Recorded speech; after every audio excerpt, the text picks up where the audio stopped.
نقاش عام عن الأحداث التي تحدثنا بها في السابق عن آخر الزمان ودلائله. هنبدأها بزيارة الطارق إلى المجموعة الشمسية.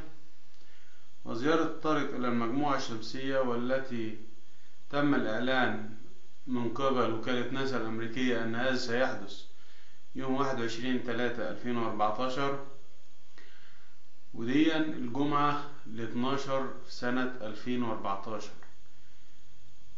ودائما وأبدا الأمريكان والغرب عندهم هاجس وتخوف شديد من الجمعة 13 فرايداي 30.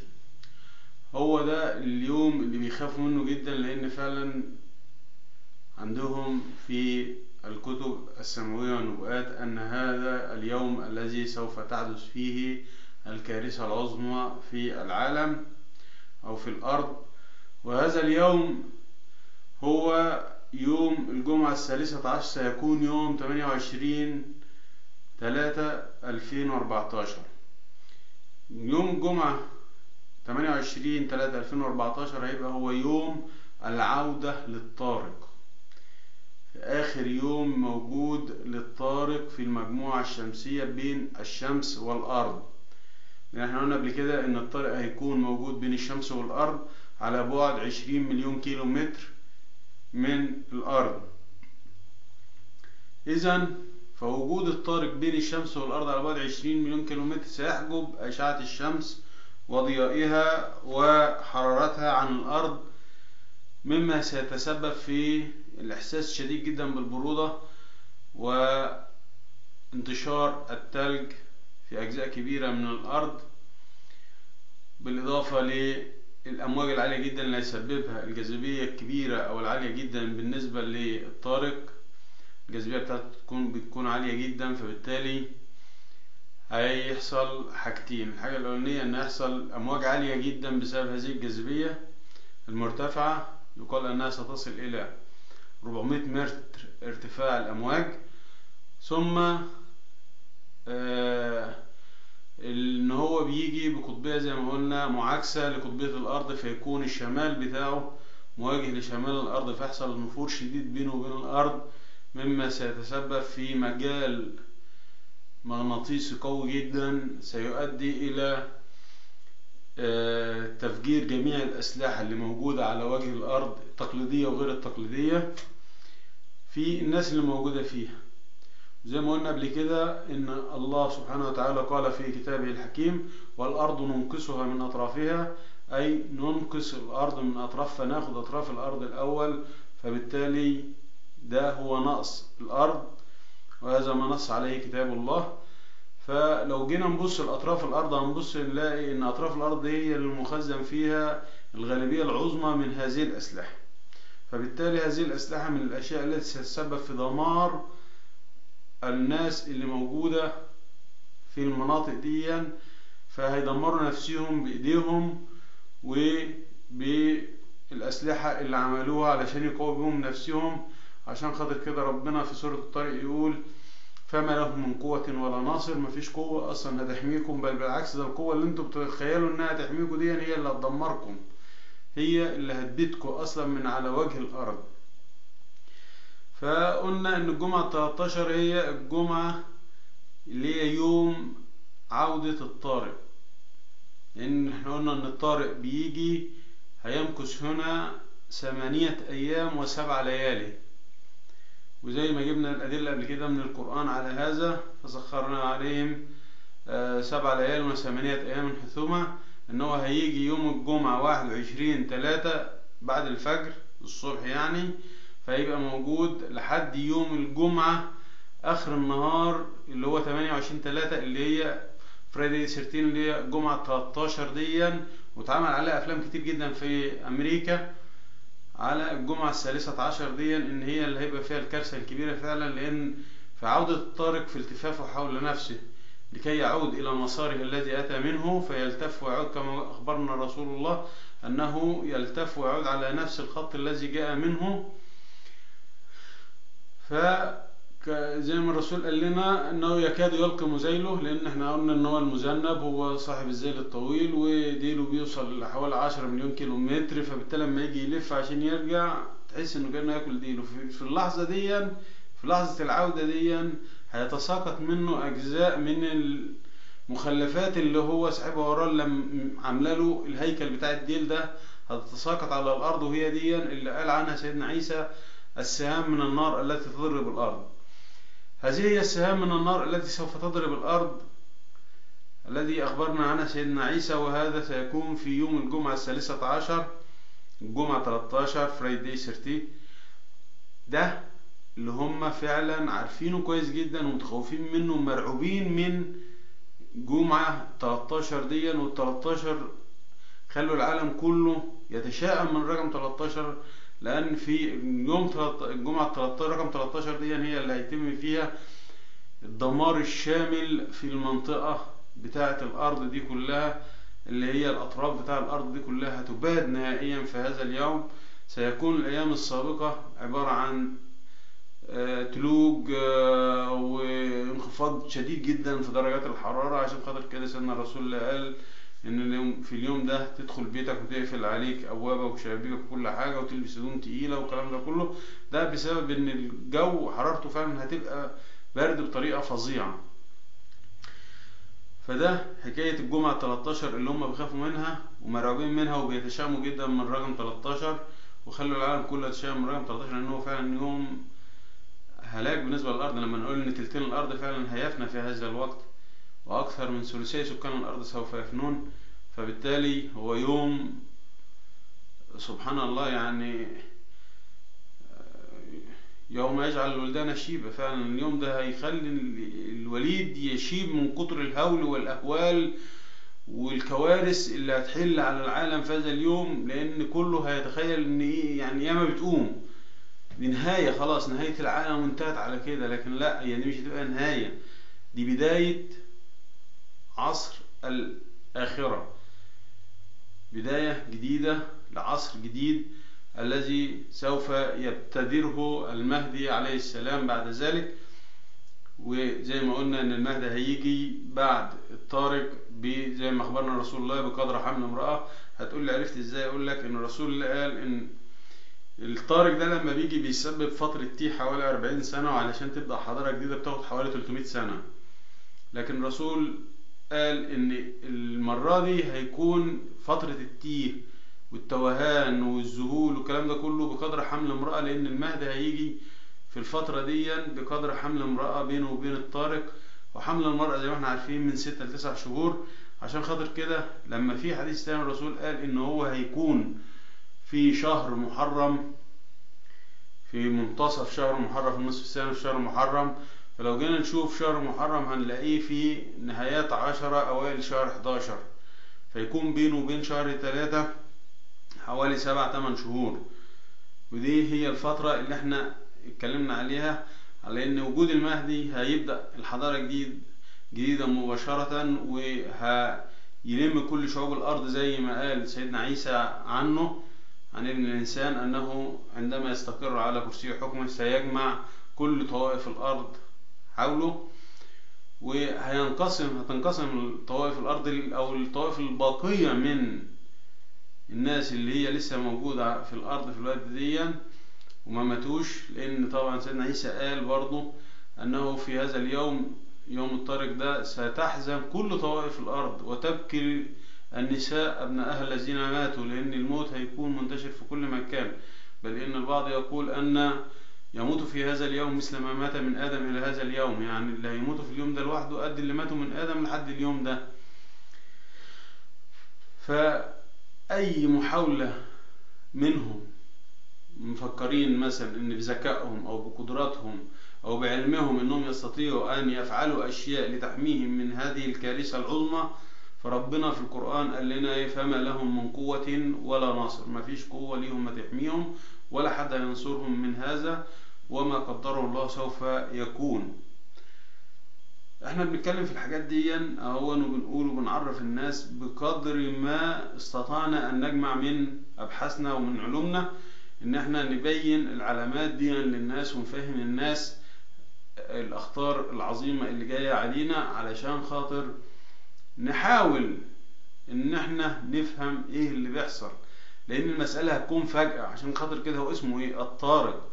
الطارق لانه يظهر فجأة، فجأة بتلاقيه ظهر قدامك بالنسبة لعينيك. انما هما دلوقتي بيركبوه وبيشوفوه عن طريق التكنولوجيا وعن طريق التلسكوبات اللي بتعمل بأشعة تحت الحمراء، وبالتالي قدروا يحددوا اليوم اللي هو هيوصل فيه للمجموعة الشمسية فعلا هنا عندنا. ده تحدثنا عن ده وقلنا ان المهدي هيجي، والمهدي هيقعد يبني الحضارة في البداية. اولا البعض بيتخيل ان المهدي هيجي هيدخل في حروب مباشرة والكلام ده غير صحيح تماما، لان المهدي اول ما هيجي سيأتي بقدرة الله لكي ينشئ حضارة جديدة بالنسبة للأرض وللأهل الأرض اللي موجودين في الوقت ده. فما هواش جاي علشان خاطر الحرب انه يحارب فقط لا غير، لا، هو في البداية هيبدأ انه هينشئ حضارة وهينبهر به العالم كله، او الناس الموجودة في العالم كله، طوائف الارض كلها تنبهر به بقدراته التي وهبه الله اياها من ذكاء وعقل وحكمة وعلم ومعرفة وقدرة على استنباط الامور، وبالاضافة الى قدرات الله التي ستكون في عونه من اجل الوصول الى افضل طريقة لإنهاء هذه الكارثة التي ستحدث على الأرض، ومحاولة لبداية حضارة جديدة. بعد كده، بعد ما يبدأ الحضارة الجديدة ويبدأ الناس كلها اقتنعت بقى بيه بأنه هو فتى الشرق العظيم، هو المهدي المنتظر، هو الأزلي، هو ابن الإنسان، هو الأسامي الكتيرة اللي هي أطلقت عليه كلها صفات موجودة فيه من هذه الأسماء. فهيبدأ الناس تنقسم، إن أما يجي يبدأ بقى يقول لهم يا إخواننا خلاص إحنا بدأنا عملنا حضارة، قومنا الأرض على رجلها من جديد، قومنا الشعوب على رجلها من جديد، وفرنا الخير للأرض كلها والحمد لله.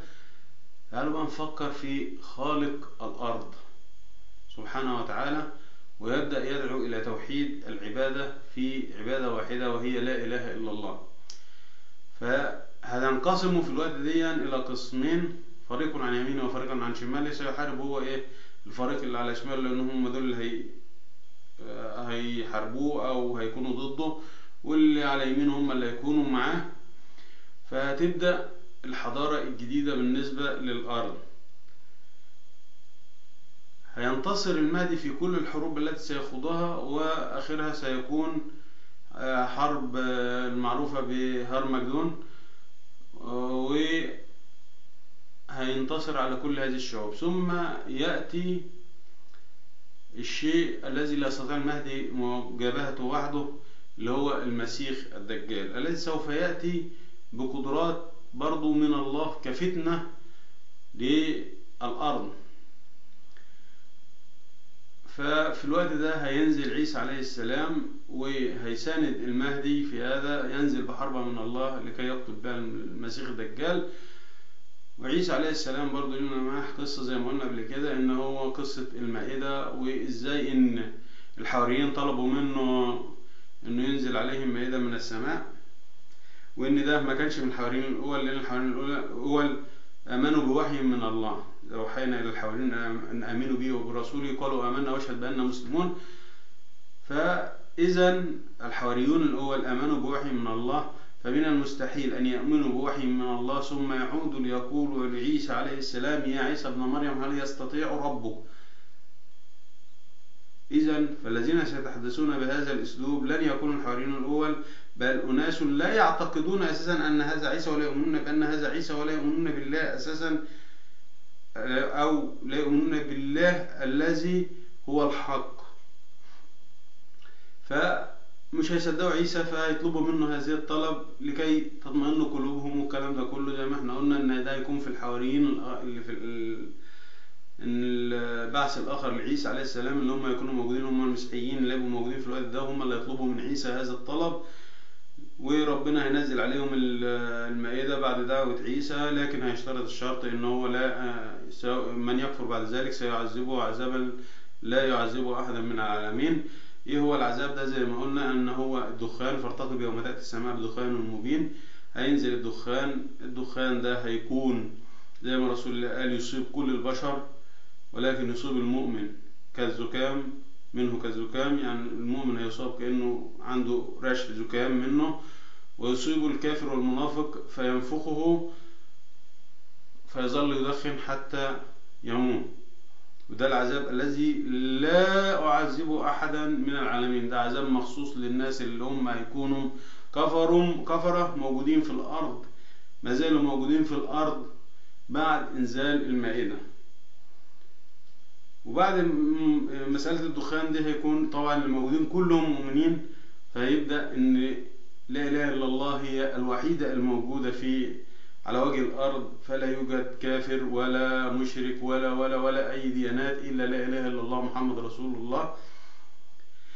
هذا ما امكن شرحه، واعتقد ان احنا استوفينا كثير من الجوانب في هذا الشرح المبسط. واحنا زي ما قلنا احنا بنديكوا بس مجرد مفتاح، لا بقول لك صدق ولا بقول لك كذب، انا بقول لك ده المفتاح، خده وابحث ودور انت بنفسك، لان انا عندي تعريف معين للعقل. العقل هو القدرة على المفاضلة بين الفاضل والافضل والمفضل، بالنسبة لي انا ده تعريفي الشخصي له. فالفاضل والافضل والمفضل، المفضل ده اللي بيختاره عديم العقول، هو بيختار اهواءه، الشيء اللي هو بيهواه او الشيء اللي ميال له هو بيختاره وخلاص، ما بيفكرش في اي حاجه تانية. وصاحب العقل القليل بيفضل ايه؟ الفاضل، الشيء كويس. لكن الانسان العاقل هو الذي يختار المفضل، هو الذي لا يختار المفضل ولا الفاضل، يختار الافضل. الإنسان صاحب العقل السليم يختار الأفضل أيا ما كان هذا الأفضل، حتى لو كان ضده.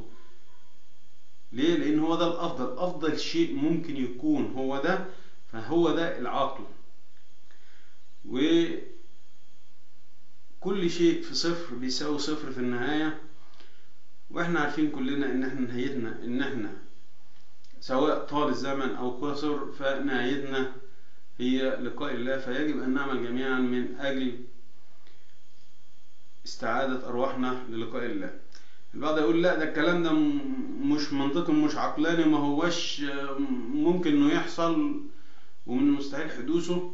هقول له ماشي، ما هم كلهم كانوا بيقولوا كده، حتى ايام سيدنا نوح برضه في زيارة الطارق الثانية اللي معروفة للأرض برضه ما كانوش مصدقين، لحد ما سيدنا نوح ركب السفينة ومشيت بيه السفينة مع الناس اللي معاه في قلب السفينة، وهم تحت مش مصدقين، ما صدقوش الا لما غرقوا. فاللي مش عايز يصدق هو حر، احنا ما بنجبرش حد انه يصدق او ما يصدقش، احنا بنعرف الناس، بنبين خبأ العلامات للناس فقط لا غير. هذا من فضل الله علينا ان اعطانا القدرة على استنباط الحقائق من كتابه ومن سنة نبيه ومن كتبه المقدسة جميعها، سواء كانت توراة أو إنجيل أو إصحاح أو إلى آخره. فهذا ما شرح الله صدورنا إليه وقد بلغناه، اللهم قد بلغنا اللهم فاشهد. هذا في الآخر أقول كلمة واحدة بس، إنك تعيش غبي بين أذكياء أفضل ألف مليون مرة من إنك تعيش ذكي بين أغبياء. فحاول دايما إنك تتعلم من الآخرين، يمكن تستفاد حاجة. السلام عليكم ورحمة الله وبركاته.